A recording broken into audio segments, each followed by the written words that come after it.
And we are live. You are sitting on 22s with the Sleaze Mob, but before anything else, we got to play our intro that we made. We don't have it all shaken out just yet where we can get all the editing and stuff down because it's the first episode. If you expect us to do anything special for the first episode, fuck you. And come back in about 30 or 40 episodes. But here's the intro, and then we're going to get right into the introductions of ourselves. This is a podcast. Love 22. I said,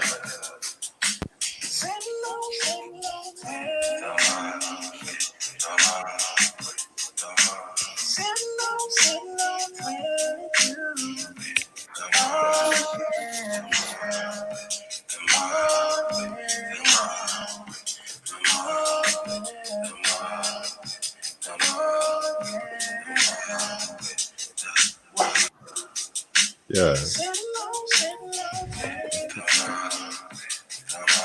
Hope you guys can hear that okay. Oh yeah, that joint rocking. Cool. And that is our intro, or at least one of our intros. We got plenty intros on deck. We'll experiment a little bit more with it.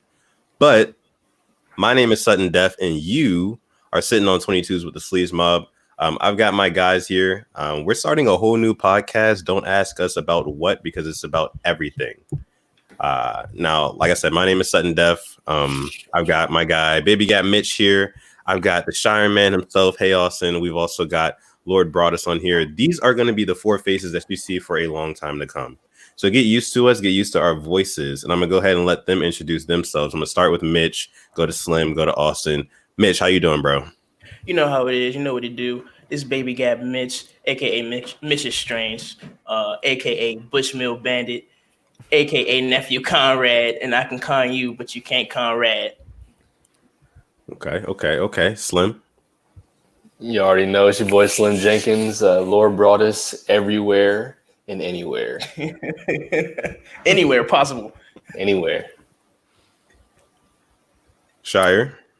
Yes, sir. It's Austin, aka Shire, aka Raging Cajun. Raging Cajun. Raging Cajun. Love that chicken for Popeyes. I love that. Hey, Bushmill Bandit's a new You one. gotta get it spicy.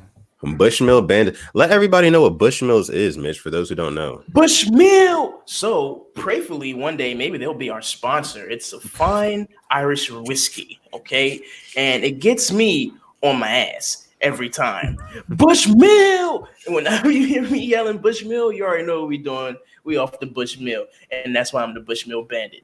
When did you start drinking Bushmill officially? Literally, like 2 months ago. Like the first time I started yelling Bushmill, that was the first time I had it. Bro, of How all you the drink liquor sponsorships we could get, Bushmills.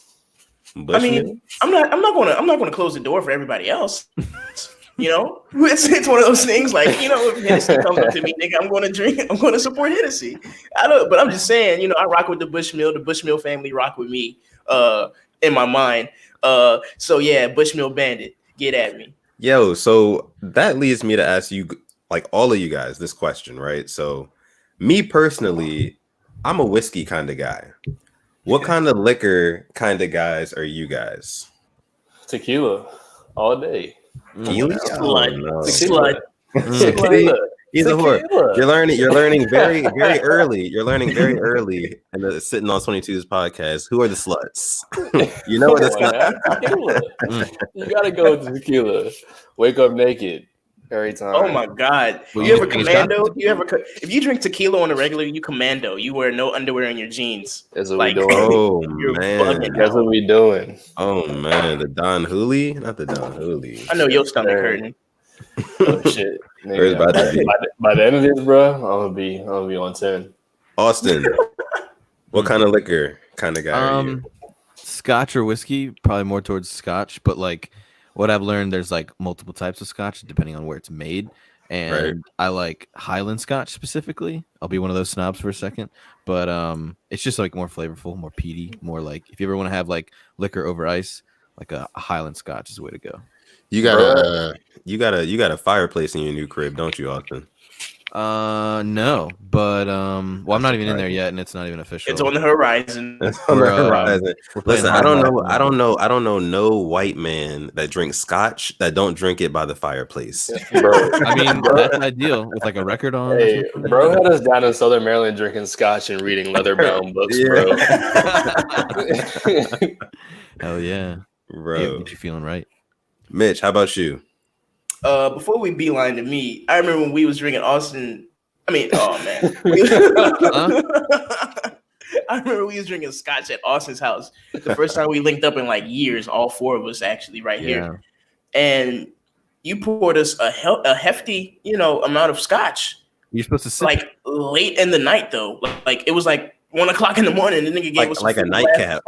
Yeah. It's like, what, bro? niggas put that shit on the table and went straight to bed. Literally didn't touch it afterwards. But shouts out to you for the hospitality. Every time we come to your house, it's nothing but hospitality and love. So shouts out to you, Austin.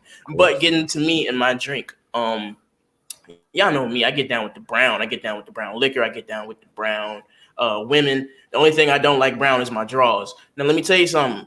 I'm gonna drink the Douce. I'm gonna drink the Douce. You know me and Slim get wild off the Douce. Who say I do what you say? You dig what I'm saying? If I do say so myself. If I do say so, I drink the Douce. And lately I've been on the Cavassier kick. I've been drinking gallons of that. So past the Cavassier, everybody's singing now. So yeah, that's me. Okay. That's what's up. I know that me personally, not to say that this is good or anything, but like I have been drinking a little bit more since like this whole pandemic thing has been going on. I'm not gonna lie about that. Just because I'm in the house so much. You know what I mean? And actually speaking of that whole pandemic shit, they're thinking about like actually opening up the country again soon. And they're kind of doing it like state by state now. And like I think it's kind of funny because I've seen on like social media and stuff like that, like people are like publicly shaming other people for like going, out so early and like, congregating with other people. Like they're making people like that the bid on Twitter right now, like basically saying like, oh, y'all are having whole kickbacks and cookouts on your Instagram stories and Snapchats. Like, what are y'all doing? Y'all are stupid. Do you think that like at this point in time, today is Sunday, May the 17th, 2020. Do you think at this point in time, this point in the pandemic, should we be able to like go out and at least like be around other people at this point? Or do you think we should still be on lockdown? This is for anybody. Coming from go ahead, Slim. You gotta live your life, bro. If you're cooped up in the crib all day, you're gonna go crazy, dog. Like you gotta get out and get something. Coming from the guy with a peasy ass small head and a big ass headphones. You gonna listen to this nigga, or you gonna listen to a nigga who actually got it? You gonna listen to a nigga with a road. Right. So full disclosure, right? Yeah, full disclosure. Yeah. So I it got me. But let me tell you something. I've been fighting. I've been fighting it. You dig what I'm saying? But I was trying to fuck with some hoes. I already know what it was. Now, I wouldn't let you put that past me typically, but I've been in the house. I've been in the crib. So I don't know how I got it. So, it just happened. But I do agree with Slim. I feel like, eventually niggas is going to have to live their lives. You dig what I'm saying? You're not going to be able to stay in the house forever. I have been quarantining, like self-quarantining for like 9 days. But nigga, we all been quarantining anyway, so it don't feel no different for real. And I'm getting over it. I'm not feeling bad. I was feeling bad at first, but now I'm feeling good and all that. So yeah, I think just be cognizant of that and be safe and not more than 10 people if you are going to go out. True. Austin, what do you think? Yeah, I think it's kind of like someone saying you got to live your life, but like the only perspective I attack that from would be like somebody who's got to work. I think there's definitely going to be like a bigger wave or another wave of this, because Mitch got it relatively recently, and we've been closed for how long? So it's definitely still out there. I wouldn't recommend going anywhere unless you have to, and I'll always use a mask. But can you really shame somebody for going out? And I want to ping pong this back to you, Austin. Can you really shame somebody for going out when they've been cooped up in the house for at least 2 months now? Think about people that are, and I know this is kind of like a far-fetched comparison, but think about people that are in jail. right? You know, people who are in jail for like even 2 weeks. When you get out of there, you feel like, you know, I'm a free man again. I'm gonna go do this, that, and the third. People are kind of feeling that way about this. People are getting what they call cabin fever. So with that in mind, do you really think that, you know, you can really shame people for wanting to go out, even when in a time, like you said, it's still on the rise, we're probably going to get a second wave? Do you think you can shame people for that? Like, it's natural. Ultimately, no, I don't think you can. But like, it depends on what you define as go out. Like, you know, if it's like a walk in the neighborhood with a significant other or someone you trust that you can be around, then great. Like, get out. You need vitamin D to stay happy. It's a fact. But if like going out means going to the bar and being around 10 plus 50 plus people, like, you know, that's where you got to draw the line. You can definitely get out, but you know, within reason. Yeah, I agree. Definitely no real timetable on when any of this crap will end. Exactly. So we just got to kind of like wait it out and see and continue to be safe, like y'all said. But with no further ado, what are you about to say, Mitch? This nigga Slim looked like the nigga from that Vine. He was like Baklip Bit Bookies. Who's that nigga? Who's that playing with me? He looked just like that nigga. Like who? The nigga who's a rapper now. You know what I'm talking about? The Baklip Bit Bookies kid. That guy's like glasses. 5 shades darker than Slim. Yeah, he is, but he got the glasses. But he got glasses and has a small head. So y'all don't show me no love. That nigga, the nigga who said y'all don't show me no love. You don't take nothing to show a nigga love, nigga.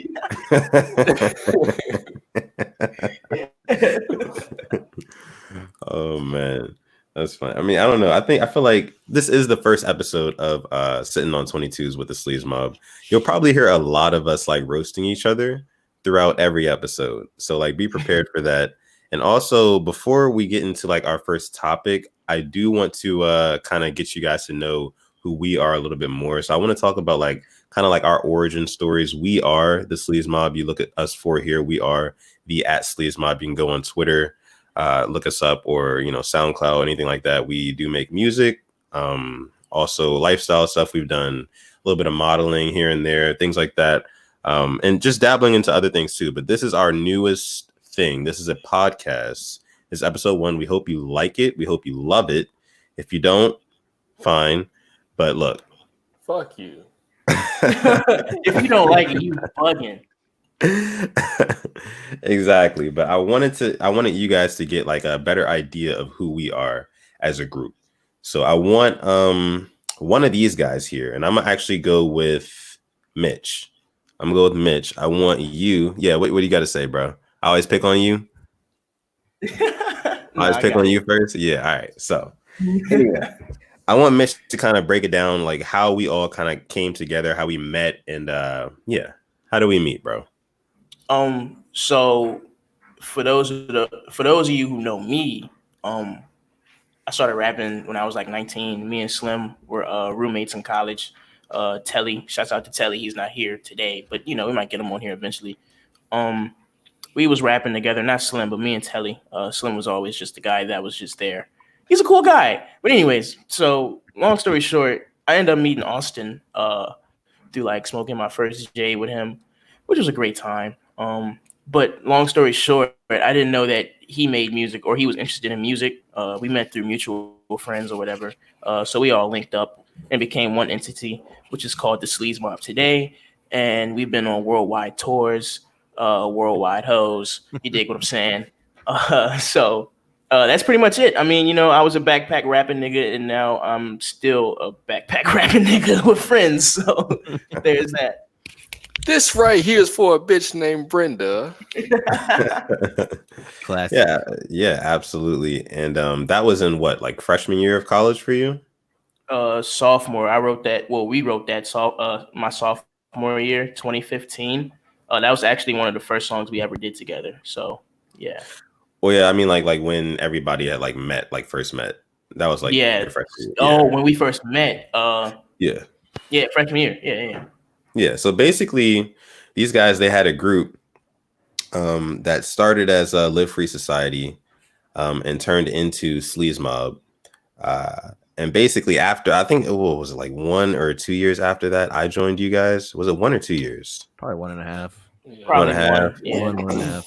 1.5. Yeah. Probably not even a full year. Probably just, you know, maybe a year. It was like a few months later, honestly. Like a semester. Yeah, Bro, like bro, exactly. a semester's a year though. Let's talk about it. That's exactly. It really is. Bro. But yeah, like we met around that time, and for me personally, like I was in between like trying to figure out what I wanted to do creatively, because I always knew I wanted to do stuff creatively. And I was like a video maker for a long time, like in high school and middle school and stuff like that. So I wanted to kind of help the Sleeves Mob out with like their visuals and things, but I just ended up doing a lot more with them, kind of experimenting with music and things like that back in, I think it was 2015, 16, something like that. Experimenting with music with them, and the rest is kind of history, man. We've made multiple tapes. You can find them on SoundCloud. You can find them on like Spinrilla and stuff like that. We're coming out with new stuff soon, so that's exciting. And throughout episodes, you'll probably hear like snippets of our music, like whenever we do decide to like, throw that in there. But so just be prepared for that. I just want to let Austin talk a little bit about how he kind of found his way into all of this. Well, like Mitch said, we kind of met through mutual friends, and I guess a defining moment, at least for me, was like just hanging out with friends, like listening to music, bullshitting, playing video games, that kind of shit. And I forget the song, but like it came down to this moment where I was literally sitting there. It's almost like no one was else in the room when I felt this, but I was like, I feel like I can do this. Like, I feel like I can recreate that like on the computer, some way, shape, or form. Like, I honestly feel like it's not that hard. Like almost like Kanye says you can see music. I'm not gonna say I can see music, but like I don't know. I definitely felt it. And then one thing led to another. I started learning that, Mitch was actually like rapping and wanted to. And then, basically messing around with the computer led to us putting down some tapes. And then the rest is history, really. Yes, sir. And just to reiterate what Austin said, we are friends first.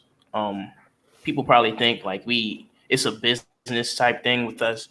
We really were just friends before all this shit, especially like me, Slim, and Austin. Even Izzy, we knew Izzy, before all this. So we're really just friends first, and we just happen to all like the same stuff. So it makes it even easier to create shit like Sittin on 22s. Just fell into it, really. Exactly. And just like a little bit of because who came up with the name of Sittin on 22s? Wasn't that you, Mitch? Yes, sir. And what does that mean? It's funny because I just explained it to my mom. She asked me, I live with my mama, but I'm still a real nigga. So anyways, it was one of those things. It was a play off of Next Friday. Anybody who know me know I'm a real like jokey joke type nigga. You dig what I'm saying? Like I watch a bunch of comedies. I'm never really that serious. So something like that kind of like inspired me. Of course, the 22 came from our late brother, Andrew Burns. Rest in peace to him. He was also one of the first members in the group as well. So may he rest in peace. But that was kind of like me paying homage to him. You dig what I'm saying? The 22 part and Sittin on 22. I just thought that was a different sound. That's something that's going to like captivate the people. Yeah, I feel that. And, like you said, that it definitely is a nod to our late brother, Andrew Burns, who passed away a few years ago. And like he said, was an original member of this group, did so much for us. And, in a lot of ways, we do everything that we have done since that happened is for him, So, and this is no different. So, shout out Baby B. We love you, man. And, right. Yeah. Always. For our fans, I'm sorry, Slim. No, you're good. But we kind of like disband for a while, we do apologize for that for the people that were looking for content from us through all 22 of you from 2017 to now. But it took some time for us to bounce back from that. I think we finally in our groove again. So expect more stuff from us on a way more consistent basis, starting with this. Yeah. Absolutely. And before we move on, I just wanted Slim to kind of get a word in on like how he kind of got into this whole group thing and what's his role? Because it's always been a mystery. But I want to let Slim explain. Oh man, I mean, shit. Me and Mitch been cool since day one, and the nigga, I mean, we just always been homies, and he introduced me to Austin and all the other members of the mob early on, and then Izzy was introduced. And, it was just all everybody. It seems like they valued my opinion, and they just wanted me to hang out. And I was like, shit, I'll fuck with y'all fuck with me. So it's always good vibes, always good energy. You know what I'm saying? Whatever they want me to do, I'm with the shits. So yeah, I'm right for my niggas always. Yeah, Slim is one of those niggas, man. If you in a slump or something, that nigga, he'll talk to you and he'll inspire you. Like a lot of my newer music that I'm making, I reference him a lot, or a lot of stuff that I've been making. It's been times that I've had, when he's been around type thing. Like, so Slim has always been an intricate part to my creative process, personally. So, I mean, I'm not gonna say Slim does nothing. Slim actually does a lot more than what you guys would think. Actually, Slim made the cover art for this show. So shouts out to you, Slim. Hey. And we definitely do value your opinion a whole lot. Trust me, bro. Like you are like Slim is like the connoisseur of like everything visual. If we need something, if we need to know if something is hard or not, if we send it to Slim and he approves of it, then we know that it's ready to be put out. So that's why we appreciate exactly. That's why we appreciate. We love our boy Slim, aka Lord Broadus, aka Lord Slim Broadus. Jenkins, aka Grandpa Giles. Hey, I haven't heard that shit in a minute, bro. Grandpa Giles, right? Me neither. That's crazy. That was your name in my phone for the longest line. That's crazy. So, like I said, without any further ado, I want to go ahead and get into our first little topic of our first episode. Shout out to us, man. Look at us. Shout out to you, Dev. You helped put this all together. Shout out to you, Austin. You made me pretty much go out and buy a mic so he wouldn't sound bad. I wanted to sound as good as you. So shout out to you as well, Slim. You're doing your thing, bro. For lifers. For lifers. I'll never tell. But so my first topic, significant others with OnlyFans. For those of you who don't know what OnlyFans is basically like it's kind of like YouTube, but for like, or no, let's say it's kind of like Instagram, but for like subscription-based porn. So basically somebody can have their own account, OnlyFans account, and they can post like, explicit or not safe for work images or videos of themselves on this account. And they can make it so that only people who pay for access can see that account. And that's how they make money. And in 2020, apparently, this is the new hot way to make some money if you are a female. So my question to you guys is, are men wrong or insecure for not tolerating their significant other having an OnlyFans? Now, before you guys answer that question, and before you guys listen to the answer of that question, yes, I know we are all men on this podcast here, but we do have, impartial and unbiased opinions on the Sittin on 22's podcast, because why? Sleaze Mob has what? Integrity. So without any further ado, I want to start integrity. I want to start with Slim here on this one. Are men insecure or even wrong for not tolerating that at all? Because listen, Slim, you have a girl. Listen, she may be living by herself. She may be struggling or behind on her bills. This is the way that she can make a little bit extra cash in order to pay her bills, make it to the next paycheck. You know what I mean? It's a money thing. When it comes down to a money thing, do you think it's really wrong for her to have an OnlyFans account and make money from that while she's with you? I want to start by saying there's nothing wrong with getting your bag, and if that's how you got to get it, then by all means necessary, by any means necessary, like, hey, you got to get it how you live, bro. Like, I completely understand that, but if you're in a relationship with me, then that's not right. I'm not rocking with it. If we just fucking like, and you want to like record some shit, and you want to leave my face out of it, you want to make some money off it, hey, that's your shit. That's on you. I would be cool with that, honestly. But if you my girl, then you got me fucked up. Bro. I can't rock with that. You can't rock with. So is it more of like, is it an insecurity thing for you? I mean, it's like No, like I'm just not going for it. Like, I mean, it's not. I just feel like it has nothing to do with my security. I mean, it's just like if you my girl, like I don't know. It's just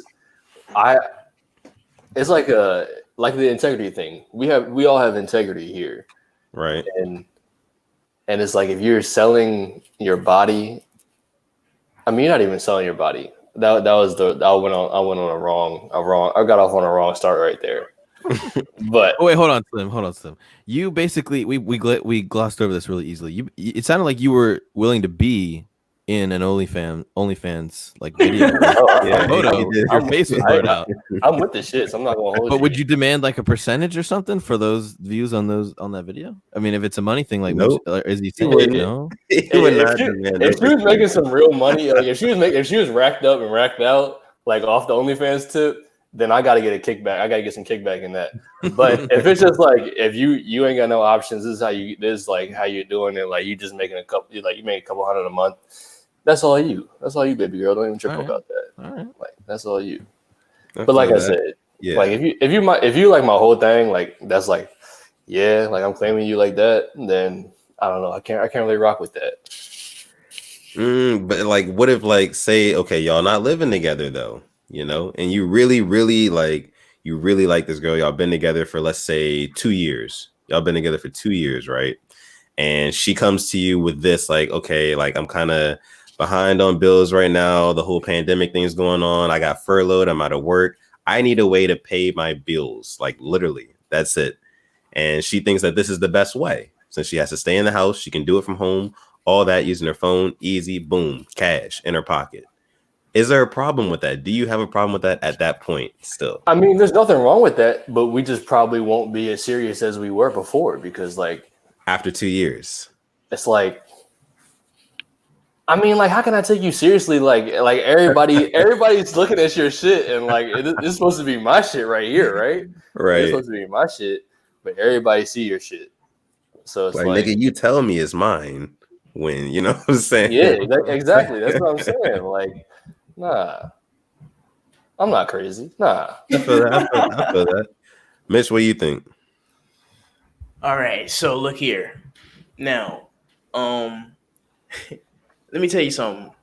Now, how long does it take you niggas to generally get into a relationship with a girl? I'm gonna probably say like 3-4 months. 3-4 months. Slim, how long typically on average?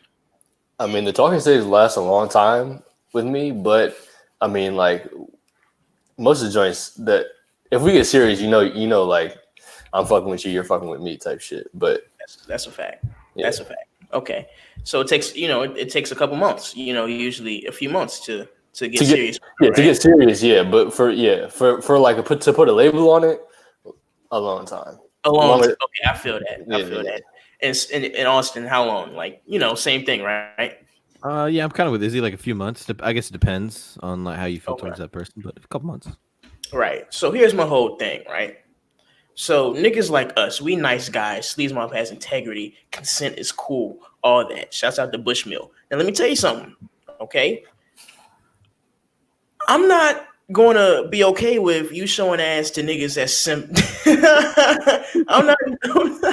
I'm not going to be okay with you showing ass to niggas, you know, just off rip. All right? I had to work for this.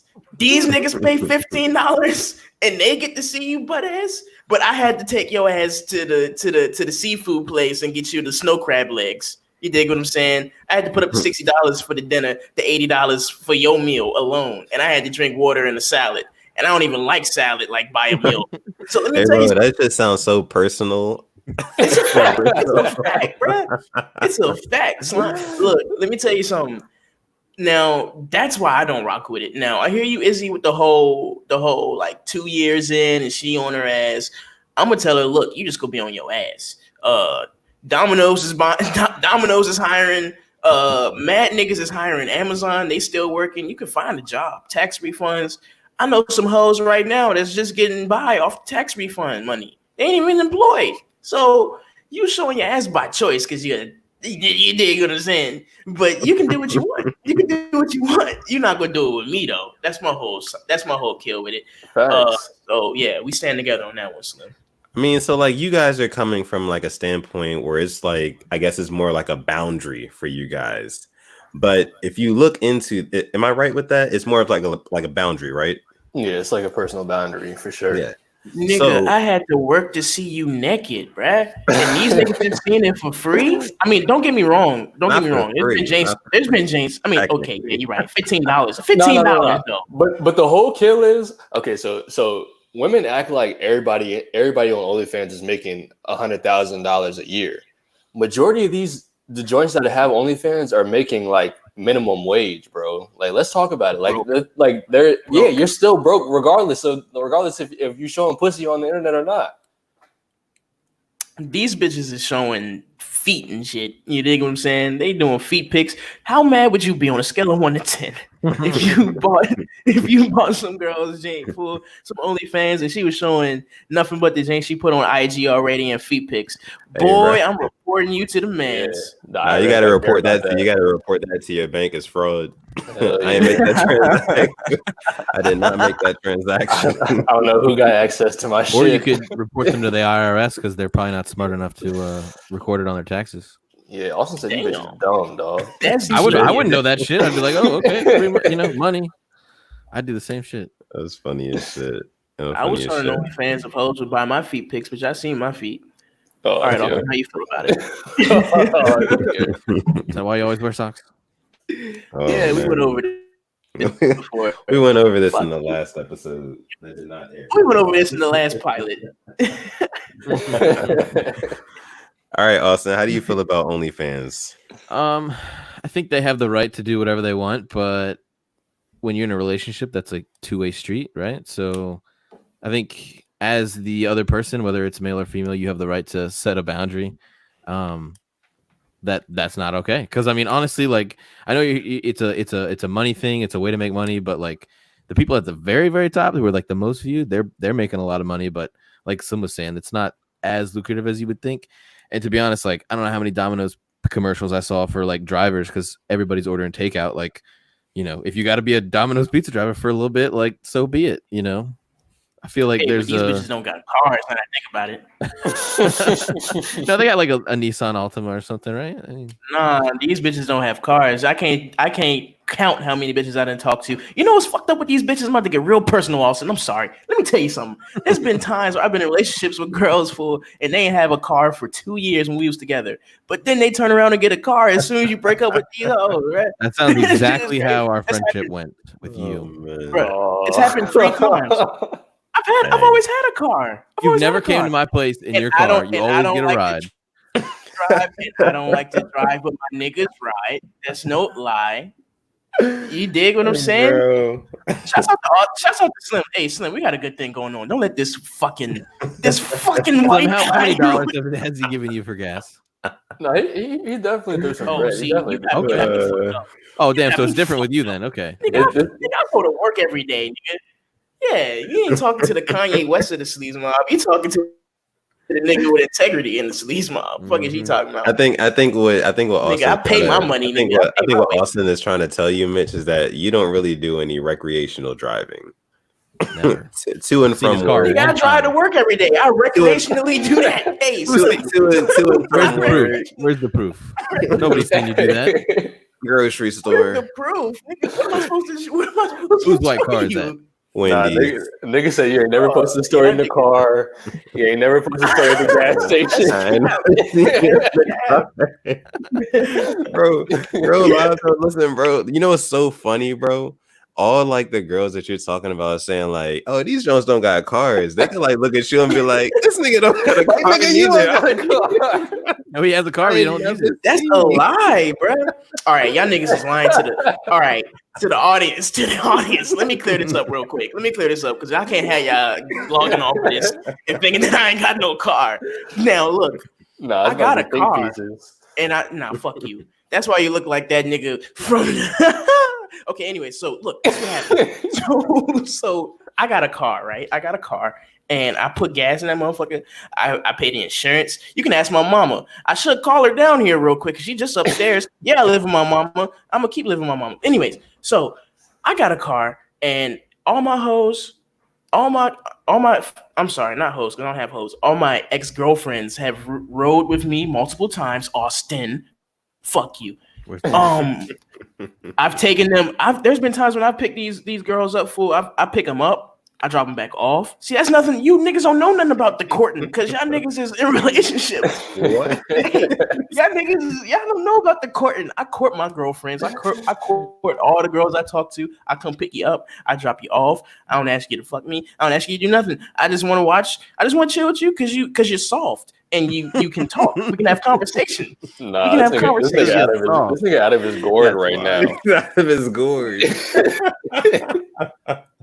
Yo, you know what's funny, Austin? Both of these niggas, I've been driving with these niggas before. Like, we've like gone places. As far as I'm concerned, there's only been an Audi or whatever Izzy drives out front of my house. I can't remember right now, Izzy, but I've never seen your little white Mitsubishi. Let me tell you something. It's not a Mitsubishi, first of all. Don't you ever. Well be. What is that? That is a Chevrolet Malibu, 2006 edition, white, eggshell white. No, we have the same car. I didn't know that. I hate you, dog, because you trying to make me look bad in front of the masses, and you're not going to do that. keeping you humble, keeping you straight edge. I got baby girls, and I'm talking to right now. Baby girls, not baby girl. I drive. Baby girl, who's baby girl? Who? First of all, okay, let's get into this real quick. Yeah. Let's get into this. Don't you ever text me as another grown man and say, "Baby girl got locked up," because I'm gonna think you're talking about baby girl from Bernie Mac. Hey, bro. As baby girl. I don't care what you call your girlfriend, nigga. Don't you ever do that. I hate Poor that baby shit. Girl, so yeah, poor baby girl. First of all, the baby girl that person was talking about, I didn't give a damn. So don't you better not. You definitely better not hit me up about somebody I don't even care about. Can I get an amen, Austin? A what? You can get a retweet. An amen, nigga. All right, cool. We'll do the retweet. See, y'all niggas don't go to church. That's what's wrong with y'all niggas. No, I don't. You know this.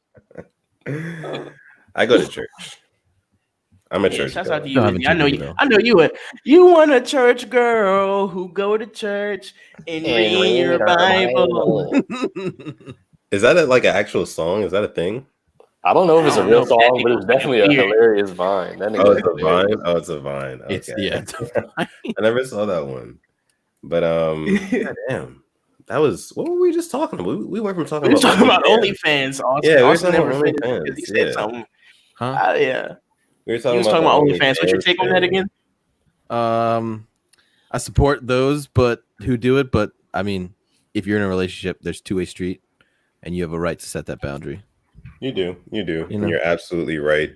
Just like Mitch and Slim said, it's more of a boundary thing than an insecurity thing. But at the same time, you could argue that, within that boundary is built off of an insecurity, but that goes both ways. And that's another argument for a different day, unless Slim has something to say about it. But I just don't know how it's insecurity. Like, if you don't want the world to see your joint pussy. Well, wait. Like, I mean, everyone says it's an insecurity, but like that's like almost like an emotion, wouldn't you say? Like, don't you have the right to be insecure about some things? Yeah, if you're OnlyFans, why can't I just sling dick around the neighborhood? Like, why can't I just fucking go out and fuck because that's more physical than like just seeing something through your phone screen, through my 5 or 6 inch phone screen. If you're actually having sex with somebody, performing sexual actions with somebody, you know what I mean? Like, that's totally different than just watching it on your phone.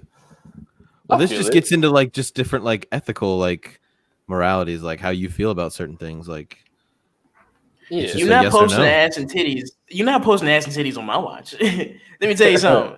I bet not ever. Hey, what's the watch say? Not on that one.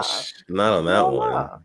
Hell no. I mean, you're free to do whatever you want to as long as you're not showing your ass and titties to niggas. I mean, that's like standard, like that's like baseline respect to me. Hey, I mean, as soon as somebody finds out that like your girl's doing that, like I feel like you don't live that down. Like you see the memes like of kids in like 2030 or 2040, you're like, shut up, your mom's got an OnlyFans account. Like, what do you say to that? Right. Yeah, It's like, bitch, I'll pay you $15, bitch. If you take it there, I'm gonna take it to the next level, bro. Like, yeah, I got to. You gotta you post some ads. I'm fucking. That's just how that gets way I out. gotta take it there. Like, come on, Yeah. you force my hand. This point. You forced my hand. I feel that. So we're already 40 minutes in here, and time flies when you're sitting on 22s with the sleeves mob. So we're already 40 minutes in. I want to go ahead and transition into our next topic. I feel like this kind of bounces off just a little bit, and we're doing a slight little change here. But worst dates.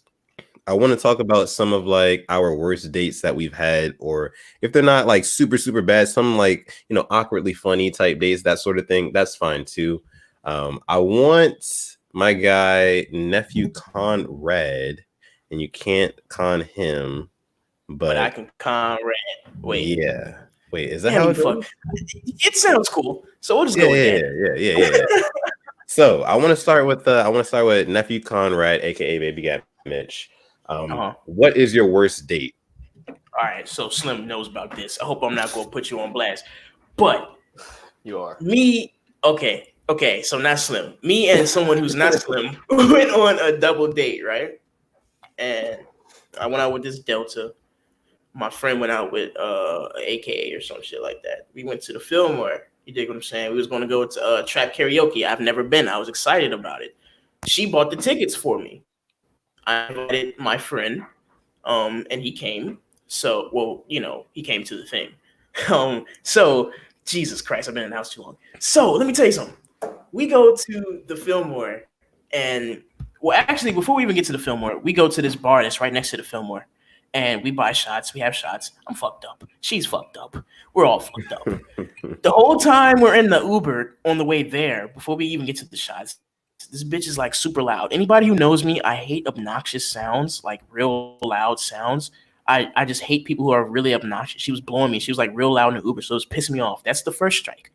We get there. We get some shots. I get a little bit more loose. We're having a good time. We get to the Fillmore with an actual trap. These niggas showed up fucked up.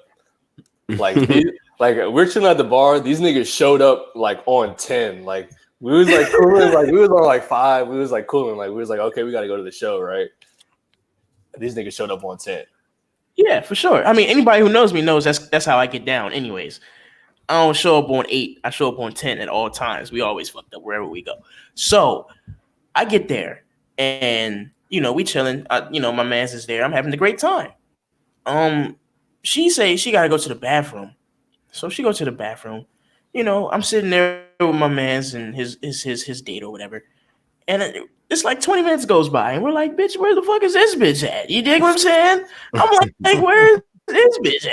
Huh? She's been gone for like a whole episode of Martin. I'm trying to go upstairs. So I tell his girl to go, in the bathroom and see if she can see where, what's going, what the fuck is up? Is there a line? Like, what's going on? So she go in and she come back and she be like, yo, this bitch is in the bathroom on the floor throwing up. And I said, what? She throwing up. Okay. I'm gonna let her breathe, give her some air. You see, when you get a story like when you get somebody that's doing something like that, you gotta let them breathe. You gotta get some time together. I knew the night was shot then anyways though. But it's like an hour that goes by. She's still not coming out. I tell her to go back in and check on her. She says, she comes back and she's like, the bitch not there. I'm like, what the fuck do you mean? What you mean she's not there? I mean, we're sitting in front of like some steps where like you would see if somebody like left out. I don't know how we missed it, but apparently she like left out. She's like outside. We're like looking around for her. We can't find her. We go upstairs, can't find her. We go outside. We're like, okay, she's sitting right here on the bench. I guess she got kicked out by security or something because she was drunk. Imagine being grown and you get drunk, you get kicked out the Fillmore for being too drunk. Anyways, it's all kids. Anyways, that's ridiculous. So we get to her and we try and like walk it off. We go across the street to some goddamn, I don't even know what it was. It was something with an escalator. We got video of it. The bitch is falling down, stumbling all around and whatnot. And it's embarrassing me because me and my homeboy on the escalator, on the floor, Oh, bro, from the windows to the walls. She's like, it was she can't hold herself up. Like, she's leaning on Mitch to like hold her body up. She can't hold her body weight at this point. Wow. Dog, it is super embarrassing. So, long story short, we call her Uber. By we, I mean me, of course. Spend my hard-earned cash. It's nothing. See, that's what I'm saying. Sleaze Mob has integrity. You're my date. I'm going to buy you. You looking bad. You down bad. I'm going to say, hey, it's time for you to go home, baby girl. I hope you had a good night. So, while we're waiting, y'all know that red jacket I got, the polo one that makes me feel like Chris Brown whenever I wear it? Right. That's one of my favorite damn jackets. My mama gave me that jacket. she like lays her head on me, right? I'm like, coddling her or whatever, oh, it's gonna be okay. Man, tell me why this nigga and his girl, or the girl that he was with rather, was like, yo, she just threw up on you. I'm like, what? She threw up on me? Look at my shirt. Nigga, there's chunks on my shirt. The bitch threw up on me. Chunks.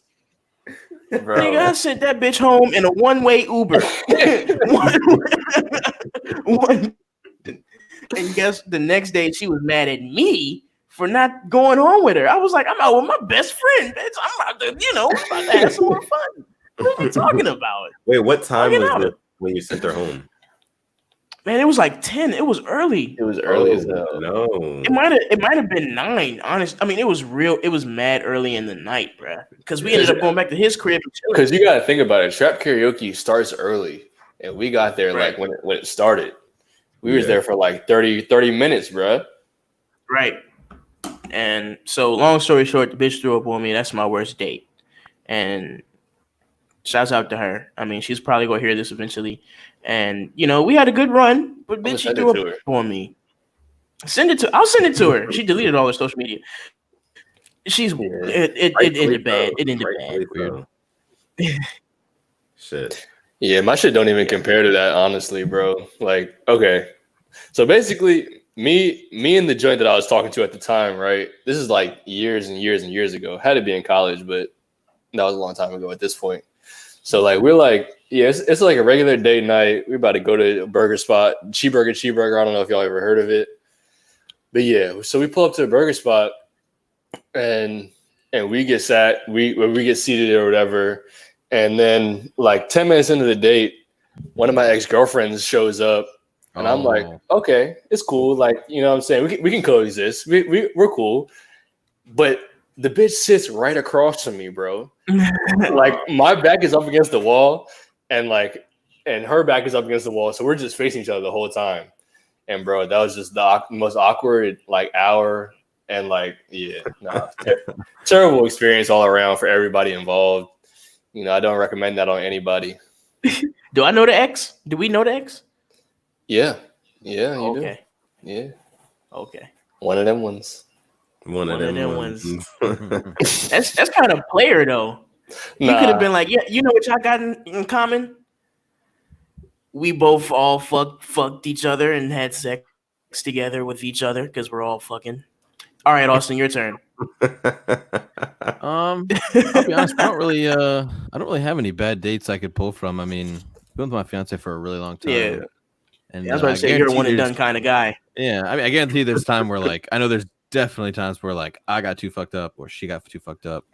But I wouldn't ever consider those like horrible dates per se. All good ones, to be honest with you. I do want to note though, I had a great time that night that Mitch was talking about. He was struggling. He was struggling that night. I had a great time. Shout out to who I was with. You son of a bitch. What about you, Dev?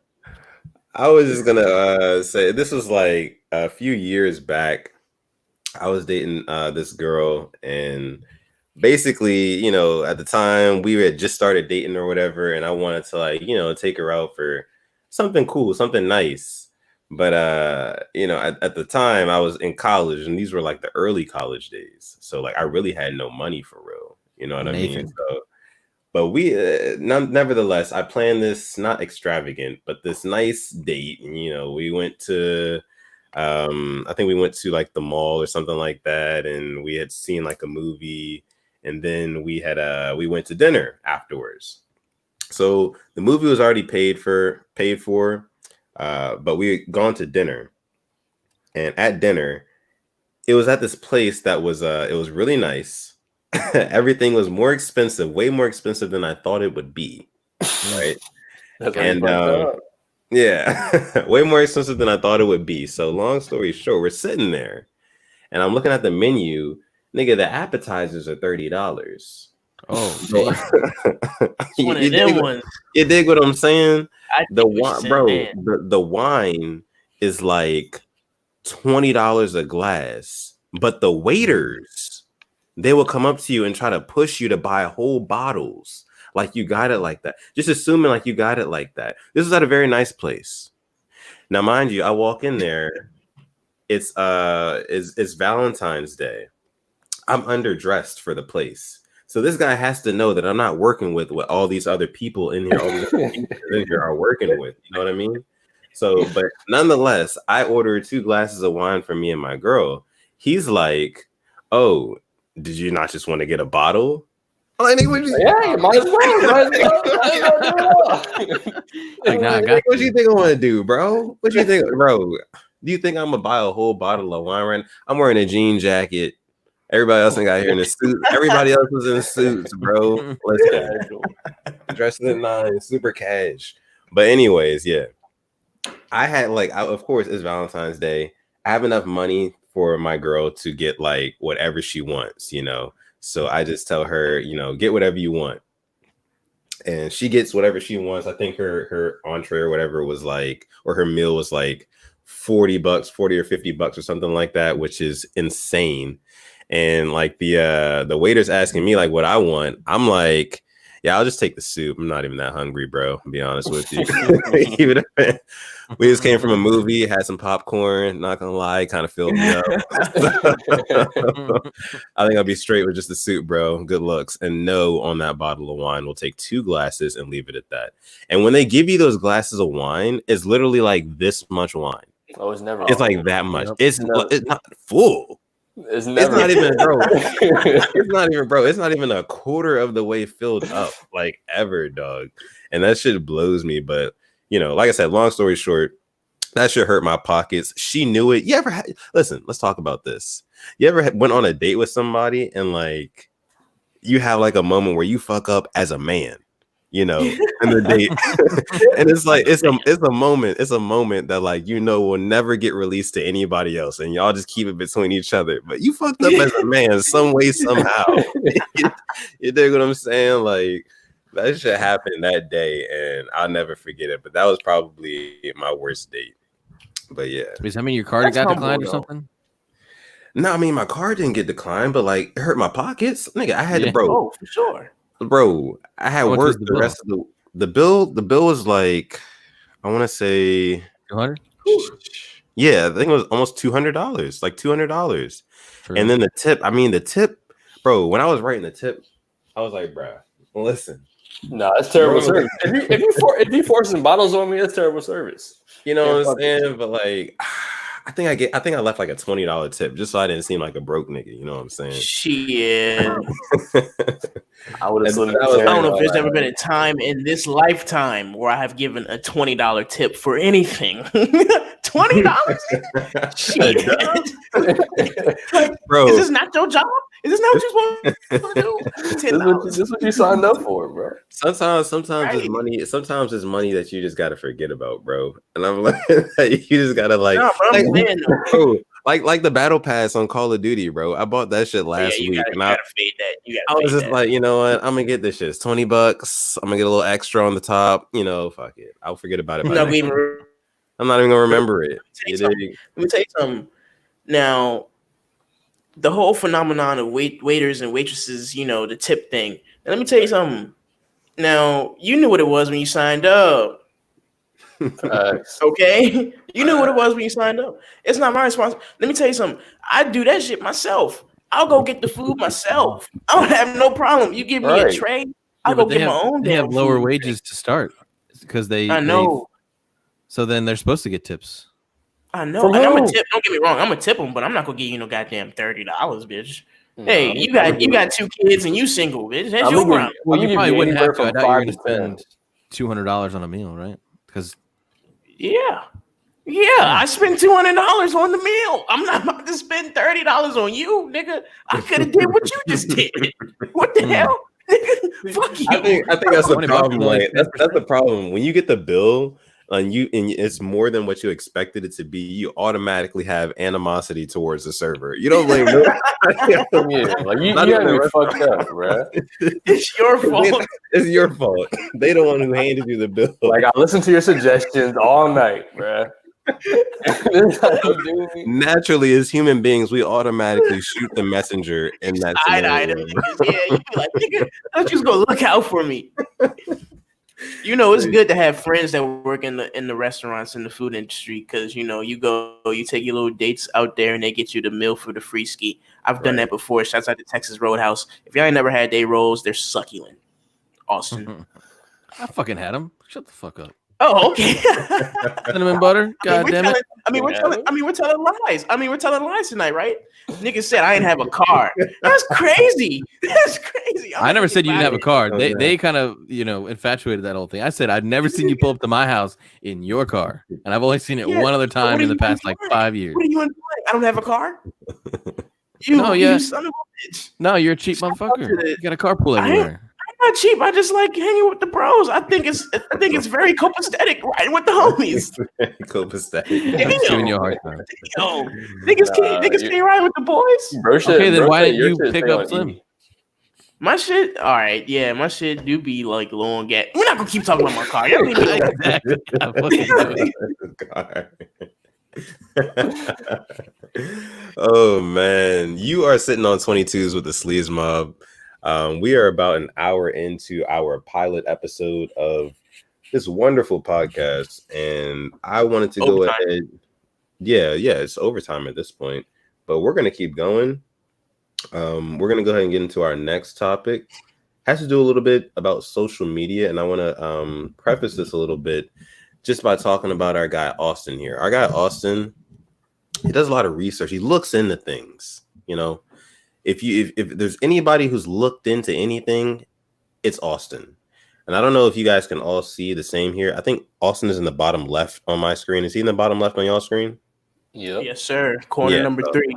Yeah, so on the bottom left, that's our guy Austin. It says Shire there, but we call him Austin. He looks into things, and he told us about like how he was interested in social media and the evolution of social media, how it impacts us as a people today, and in all different ways. So I just want to let Austin kind of say his piece, what he's been thinking lately about social media, and we'll kind of bounce off of him about that. So Austin, the floor is yours. Yeah, I wanted to kind of play moderator almost after I say a little bit, but like basically, I don't know. There's just been this. It feels like there's a common theme with like almost all things that we create, like as a society, that like it's always great at first, but nobody knows the implications like later down the road. And not to say social media is a bad thing, but like if you were to say what's the purpose of social media, at least today, I don't know if it would be exactly how you would have said like when it first came out. Like I like 2010 of when it started to really peak and then grow from there, because like obviously people want to say like it connects people, right? But nobody knew that data collected off of you is now a commodity, and companies are making billions of dollars, and like that's why people start podcasts. That's why people put out content. It's because it's another platform to plug in ads and then make money off of. I mean, obviously money changes everything, but it's gotten to the point where, I mean, people used to just bullshit with their friends, and I guarantee they would say something crazy, but nobody writes it down. And if you say something crazy and somebody else doesn't agree with it, you talk it out and you apologize, all that kind of good shit. But it's social media. If you say something crazy, it's written down, it's recorded. Even if you delete that tweet, somebody screenshots it, and then they paint a whole new picture. Now, obviously, there's like, I would say that like racism and like other like exclusiveness, like I guess the opposite of including people, like all that shit's written down, like I said. So it's like that has been heightened of like seeking out whoever doesn't think one way or another. And like society's always changing. Obviously, we don't condone people who do those kinds of things, but like one strike and you're out. Like if you take like the dumbest person and somehow they got famous and they said one wrong thing, like they're done. They're canceled. It's like the whole culture now.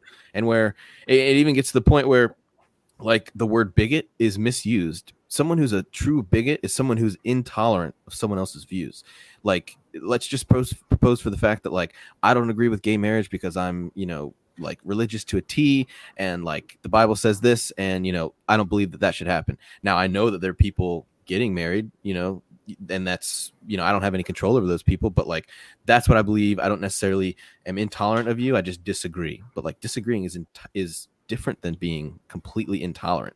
So it's basically another area where people try to command compliance, where like if you don't like agree evenly with what they think, then you're ostracized and pushed to the side and essentially get canceled. So like how much do you guys kind of see that thing taking place? I know that like so much in the news, people quote tweets, like literally it happens in like the NBA with like GMs of like burner accounts. Like, what are you guys' thoughts on all that?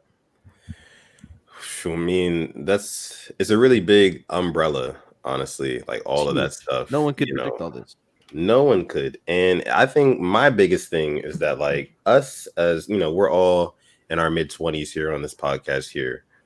It's not going to affect us as much as it does the younger generation, right? So the generation that is, 12 years of age, or not even that, like 15 years of age and younger, or even 16, those are the ones who literally grew up and were molded by, this whole social media generation. So it's literally all they know. So that's the scariest part for me, just knowing that like, they're growing up with these things and they're learning all these different ideas. They're taking all these different ideologies from different people from all across the world. And whether these people that they're taking this information from are misinformed or they're not, it doesn't matter, because when you're young, you're a sponge and you soak up knowledge and information no matter what you're hearing. So it's going to impact them either positively or negatively, unfortunately. And I think that's the biggest problem with the impact of, social media and stuff like that these days. And yes, it's evolved a lot, but that's a problem. And I feel like as it continues to evolve, it's going to get even easier and easier, because the thing about social media is that it's so easy to access.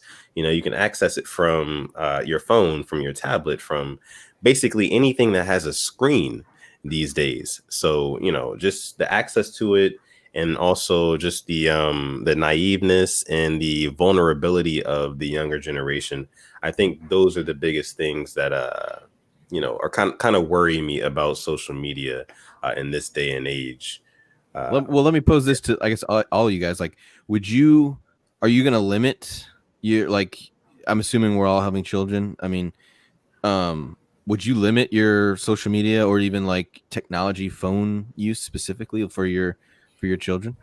Well, I mean, hopefully, and I'll let Slim go in just a second, but hopefully I would think that as social media grows and as more and more people understand just how dangerous it can be for the younger generations, hopefully there's apps, just like there's apps developed like TikTok and all those other apps for children, for kids, really. Hopefully there's apps and stuff and settings and technologies that are based around like parental control as well. Oh, there technically there already are. You can like definitely set like a timer, like okay, you have 4 hours of use on your phone today, and that's it. And after that, you can't use it. There are things like that. Not even necessarily use on the phone, but more so like access to the internet. I want to monitor your schedule. Like I want to schedule your access to the internet as a parent. After 8 o'clock. I don't want your phone to have access to the internet. I don't want your tablet. I don't want your PlayStation to be able to even get on, online or whatever. So that sort of thing. I mean, and that may exist already. But I think that something like that is definitely probably going to be like what I would do. I'm not necessarily going to say like, no, you can't have this or you can't have that, but it's just going to be like certain times where you just cannot use it. And whether my kids understand that or not, that's just going to be how it is. And that's how they'll grow up, knowing how it is, like they know that they can't rely on this thing 24/7, which a lot of kids do. Yeah. I mean, and I think, yeah, Izzy's definitely right. Like it's like you want to like monitor and keep everything like under your supervision and all that. But I also see how easy it is for parents. Like when you're busy throughout the day, it's so easy to just be like, all right, the tablet's watching them. Like that's a babysitter for like the next hour and a half, 2 hours, like, or whatever the case may be. So I can definitely understand like where parents are coming from, like, because that shit's hard, bro. That's a full-time job, like all day, every day. You're got to watch out for another human, which is something I can't even fathom right now.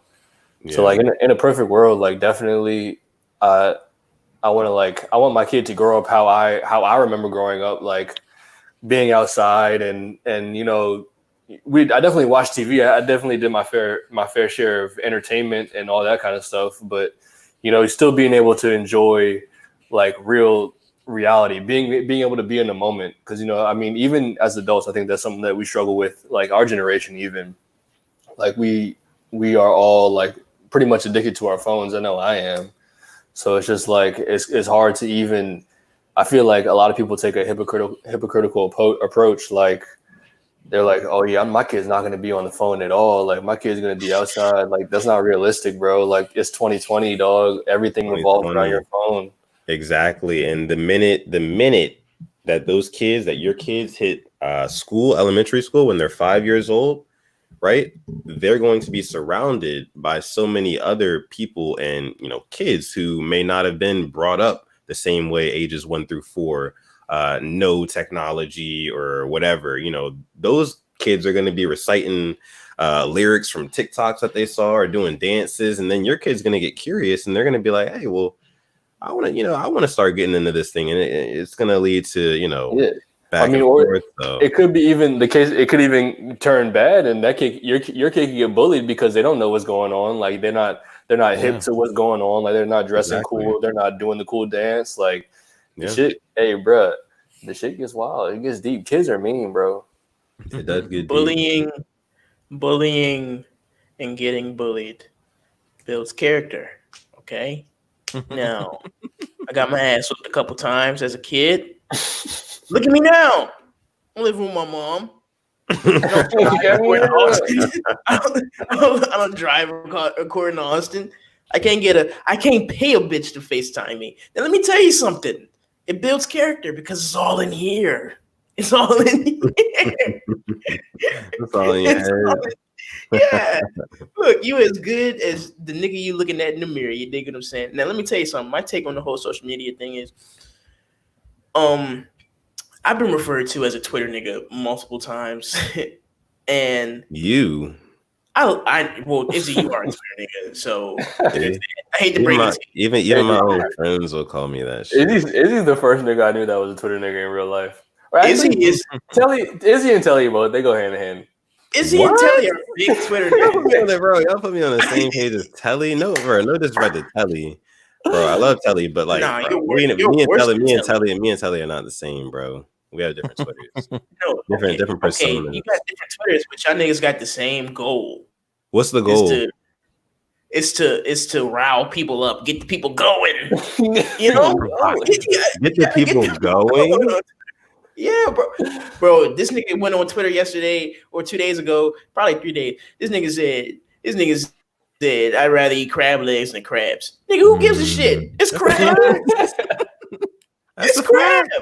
So I can't say I can't state my opinions on social media. But you knew what you were doing, you slimy son of a bitch. No, I didn't. I tweeted my opinion. That's two different scenarios, though. My opinion happens to be controversial to some people. Is a social environment. Crab legs, you're just at dinner. You at a restaurant. They just got buffet. Either one of them getting hit up. No, they getting tore up. Both getting ate. Yeah, of course. They both getting ate, of course, at the end of the day. But crab legs, it's a lot less work for a lot more reward. Yeah, but you got terrible food takes, bro. You just do. I can't think of none off the top of my head. I would say the Chipotle thing, but I know a bunch of people don't like Chipotle, so I'm not gonna say. Exactly. But I think that's a terrible take, though. What's another trash take of mine? I can't think of any. I can't think of any off the top, but I know it's. I know I don't have exactly. I don't have any trash. Not food related, but I know we don't like Bob's Burgers. I do not like Bob's Bob's Burgers is Burgers. terrible. Bob's I'm Burgers is not a terrible. fan. bro. Not a Bob's fan Burgers of is a Bob's good Burgers. show, dog. I'm with you. No, it's terrible not. show. It's a Terrible terrible I haven't show. watched It's it in not forever, but funny. it was funny. I Not hate funny those. at all. I really hate those like dry humor shows that try way too hard to be dry humor. It's not funny. It's not funny. Yeah, Bob's Burgers is not funny. I agree with you on that, Izzy. But let me tell you something. Next podcast, y'all want to tune in because I'm going to come up with a list of things that you've said on your Twitter that have been the worst takes I've ever heard in my life. I'm going to do it. Tell you No. why Can they're I not put a bad. twist? Can I put a twist on that, Mitch? Sure. Yeah, put a twist on You it. need to come up with like 10 or so things, and we Mhm. as a group, us three, need to guess if it's like a tweet from Izzy or like a tweet from someone else or a tweet that you made up. Okay. I like that. Oh, I That'd be like fun. that. That'd That's give me something to do. fun. That's That'd give me something- fun. yeah. Yeah, I like yeah. You can make them I up like or that. like pick some other person, like the leader of a foreign country Okay. or something crazy, whatever. I Whoever. like that a lot. Okay. I like that. Let's do that. We'll do that. So tune in episode 2. But anyways, getting back to the social media thing. Yeah, so I've been referred to as a Twitter nigga. You can think what I'm saying. And I love Twitter. I love Instagram. My motto is Instagram is the best way to promote some pussy. And that's a fact. Okay? Tying back to the OnlyFans. Tying back to OnlyFans. You put your pussy on live for $1,000. What And for $1,000. No kid. Now, if you rocking with a nigga like me, I just want you to do it for like $10. I mean, you dig? But you know, I think social media is great. I do. I think it keeps us all connected. You know, I think to a degree. I mean, of course, it's used for different reasons, but it definitely helps with like promotion. You know, I did a promo video today, which took 2 hours, and the turnaround rate was horrible. By the way, that's fine because we do it all for the love of the game. Now, let me tell you something. It's good for promo. It's good for, trolling, which I love to do. If I didn't have Twitter, like especially right now during this quarantine, life would suck. If I had to like do nothing but like talk in group chats and shit, that shit would be terrible. So shout out to social media, man. I love Twitter. I love Instagram. I love it when girls DM me first. Take that as a hint if you're watching this. Can I pose a question?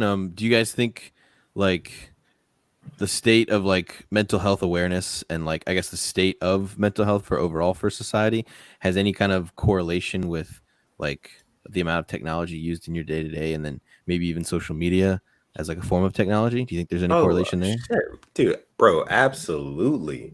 It's the proof is all in the pudding, bro. If you even let's take an app like Instagram, for example. All Instagram is people putting their best foot forward in order to impress somebody else, And if you are not at your best at the time that you're scrolling through your feed and you see other people like living their best life and looking good, they're feeling good, they're doing good, and you feel like you're not, you know what that does to your mental health? Even if you're not, depressed, even if you're not, mentally diagnosed with some other thing, you're going to be sad. You're going to be sad about that. You're going to feel bad about yourself. You're going to get down on yourself. Those sort of things happen, whether or not you bounce back from it or not. At some point, you do have that low. And I know I can speak for pretty much everybody, when I say that, not just us, but like everyone. That just happens. So I think that, it does have a lot to do, like mental health and the state of mental health. It does have a lot to do with social media. But it doesn't even just stem from social media. This thing is a lot more deeply rooted than we think. You can even take a company like Disney, for example, and you can look at like the movies that they put out and how they glorified and kind of painted the picture of what love or what a princess is supposed to be, and like little girls and like just, little kids at that age, they take heed to that and they see like, this is what love is supposed to look like, or this is what beauty is supposed to look like. And they kind of cultivate that into their minds and they grow up thinking that sort of thing. So it's harmful from the ground up, not even just social media, but just all of our entertainment all around. So, absolutely, Austin. I do think that, social media does have a lot to do with like mental health and like I said, not even just social media, but like all our entertainment as well. Even the things that we deem harmless, all of it has an impact. I feel you definitely on that, but I think I'm going to take a different like approach on it. I feel like it's more so up to the person. Like you have to be able to take a step back and say, okay, this is not reality. This is social media. Like there's people like I look around in real life and people don't like look like they're on, like they don't look just the 9 every day. People aren't spending 10K every day. Like, this is not reality. This is just Instagram. So I feel like it's definitely like up to people to like just take a step back, take a deep breath, look at the whole situation from like a higher level, and like this is everyone, like you said, putting their best foot forward. Like, this is not like real life. Yeah. Yeah, man.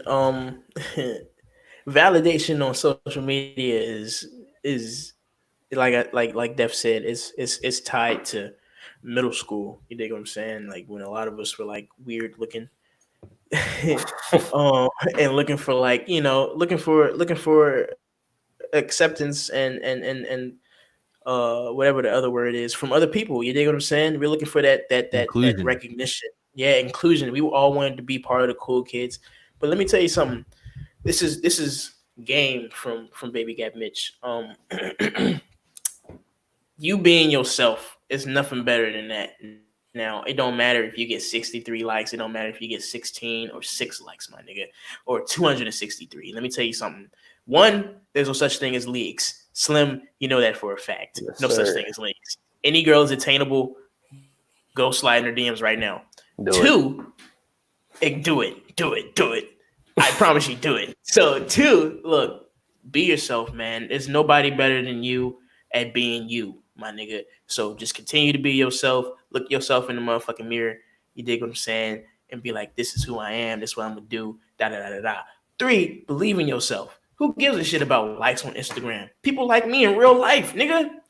83 more than 83 people like me in real life. I promise you, if a nigga was to die today or tomorrow, more than 83 people would be saying something about me. it. You feel what I'm saying?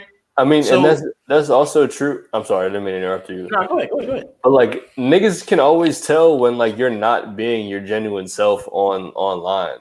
Like if you're trying to portray an image, sure you might get the likes, but like niggas always know that like, okay, you was a lame. Like I know you. Like I knew you back then. Like I knew Right. you. I know you now, bro. Like you're lame. Like I mean, You look lame. You look lame. Speaking of being lame in the past, shouts out to Sleeves Mob because we made something out of nothing, guys. I'm not gonna hold y'all. I mean, niggas like us. I'm looking at the four of us. Wasn't nobody paying no attention to us 5 years ago? We started believing in ourselves. We bet on ourselves, and that's what I implore other people to do that are listening to this right now. Bet on yourself. Whether it's a creative outlet, whether it's a I'm going to school and I'm gonna graduate from college outlet, whatever you're gonna do, you do you, man, and believe in yourself and believe in your dreams because it's all attainable. I promise you. I had a vision for something like this, and we all came together. We all had the same vision, and look at us now. So I believe in speaking things into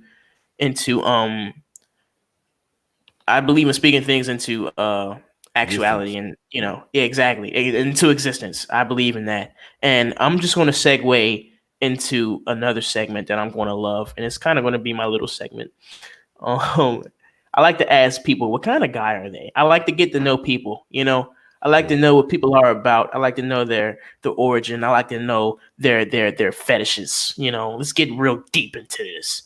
Now, let me see. Any, meeny, miny, mo. Austin, duh, you saw that coming. Austin, what kind of guy are you, bro? Got him. I'm a throw on a record kind of guy. Yeah. he's a classic man. I'm a classic man. Right now, specifically, Neil Young, I'm going to say. Because I was on vacation right before all this shit went down. And, like, I was at a cabin out in the mountains going, like, skiing and snowboarding. And, like, at night, there was a record player. And there was this Neil Young album. It was, like, I don't know. It was perfect. I know all y'all would have loved that. Shit, man. Yeah, you did have a great selection of records on tap. I need more. I need a new record player too. Mine's like, oh yeah, the motor's like slow or whatever. All right. Def, what kind of guy are you, bro? I'm a ride around with the windows down and the AC on because it feels good. And bitch, I'm not broke kind of guy. That's what kind of guy I am. You know what I'm saying? Flex on them. I'm that kind of guy too. Nah, think about it. I do that as You well. dig? You dig what I'm saying? Hey, I got it. I got it. Care. I got it. Hey, despite what Austin says, I got a car. All right, Grandpa. What type of guy are you, Slim? Man, I'm a one beer in. I gotta take a piss every 10 minutes kind of guy, bro. For sure. Why I fuck with you? Because when a nigga gotta go to the bathroom, you don't ever say, "Oh, you've been going to the bathroom a lot." Yeah, you be like, "Nigga, I gotta go to the bathroom too." Don't break the seal. You gotta go. You gotta go. See, so me, I got it. I am now. I'm one of them. I got a couple of these because I want y'all to get to know me. I'm you ain't text me back in 2 hours. I'm gonna go play some 808s and Heartbreaks. I'm gonna go listen to all this. I'm gonna make myself as depressed as I possibly can for the next 2-3 hours. And I'm gonna go to bed with tears in my eyes. No, Mitch gonna tweet about it. You gonna send some subliminals on Twitter, definitely. Oh, you gotta do the sublims. I'm a subliminal kind of guy. I'm a guy who you upset me. I'm gonna get on Twitter and I'm gonna say something about you, maybe. But that's something that I actually, on a serious note, I think that's really corny. I try not, but if you do that, you need to stop because you're corny. I'm a kind of judgmental kind of guy. I'm a guy who's gonna get DMs from a bitch that don't even know me, and she gonna tell me that she gonna say that I'm not as good of a person as I think I am, and I don't know this bitch from Adam. Shouts out to Adam 9. I don't know this bitch from nowhere, and she gonna tell me that I'm not a good person. Y'all three, am I a good person? Yes, I am. I'm also a guy. I'm also a guy who has his own motherfucking car, despite what Austin said. So if you're listening to this, I said you had a car. I acknowledge. Okay, all right, come on. You just don't be driving it. You always be in Slim's car. I never see you in your car. I'm gonna know, bro. It's luxury. So, anyways, I'm a kind of guy. I'm a kind of guy who has his own car, who pays for his gas, who got his own job, something that some of y'all niggas don't do, you broke ass niggas, and y'all trying to take all the bad hoes off the streets. Now, let me tell you something. Niggas like us got our lives together, and we want the bad hoes. And by niggas like us, I mean me, because these niggas are all in relationships. So shouts out to me. My name is Baby Gab Mitch, a.k.a. the Bushmill Bandit, a.k.a. 40 Shorty, put the young before that, a.k.a. I ain't got one on me right now, but I had one on me the other day, a.k.a. Nephew Conrad. And you've been sitting on 22s with the motherfucking sleaze mob, and I'm going to let these niggas take it away for me. And that has been our pilot episode 1. You can catch us sitting on 22s with the Sleaze Mob on YouTube, soon to be Apple Podcasts, SoundCloud, anywhere that you can find podcasts at. So check us out for that. But for now, we're on YouTube, right here on YouTube. So sign into that, check us out. But to close this out, I'm gonna go ahead and let us, not introduce ourselves, but I just want us to let the crowd know where they can find us on our social media. For me, personally, you can find me at Sittin Def. You can see it on the screen right here at Sittin Def on Twitter or Instagram. You can even type in Sittin Def on YouTube. It'll link you here. Or my other podcast, the Diet Therapy Podcast, either one. You can find me at all those places. Mitch. Baby Gab Mitch, you already know what the deal is, baby girl. Follow the Sleeves Mob page. Follow Oler Clothing. Shout out to the illustrious people at Oler. Oh, wait. Where are the illustrious people over at Oler? So shouts out to us, and shouts out to you, baby girl, for listening to us. We love y'all. Mwah. Yes, sir. Slim Jenkins, aka Lord Broadus on everything. Shit. Man, thank you guys, man. Thank you for listening. Thank all my brothers for putting this shit together. I love you all. Yeah, thanks for listening. You can find me at The Shireman. And honestly, if you can find any of these other guys, you can probably find me. And if you can't, do better. I don't know. Come on. Yeah, you're not trying hard enough. You gotta hone your social media skills a little bit. But yeah, you've been sitting on 22s with the Sleaze Mob for the past hour and 23 minutes. And you can catch us next time on episode 2. We'll catch y'all later. But before we go, I want to go ahead and play our little intro / outro. Like I said before in the beginning of this episode, if you've been listening this whole time, we love you and thank you so much. But we do have multiple intros. We might use this as an outro, but because it's funny. But we're just gonna see what you guys think about it. After this, we'll go ahead and close. But this has been Sitting on the 22s with the Sleeves Mob pilot episode. Later. They only got the best in this motherfucker. You see how skipping look. It feels rough in here. This is like I'm drinking a bottle of crap. I woke up this morning mortified. Hey, these niggas be drinking daiquiris. I ain't going like that. This nigga. The bitch swirl all the way to the bottom. So every scoop is different. The shit is insane. Look, you have enough money for gas later. Shit. I am the only one that pays for gas around this bitch. Fuck you, nigga. Oh man, that is good. You've been sitting on 22s with the Sleeves Mob. Peace. Oh, can I end it? I can't end it. There we go.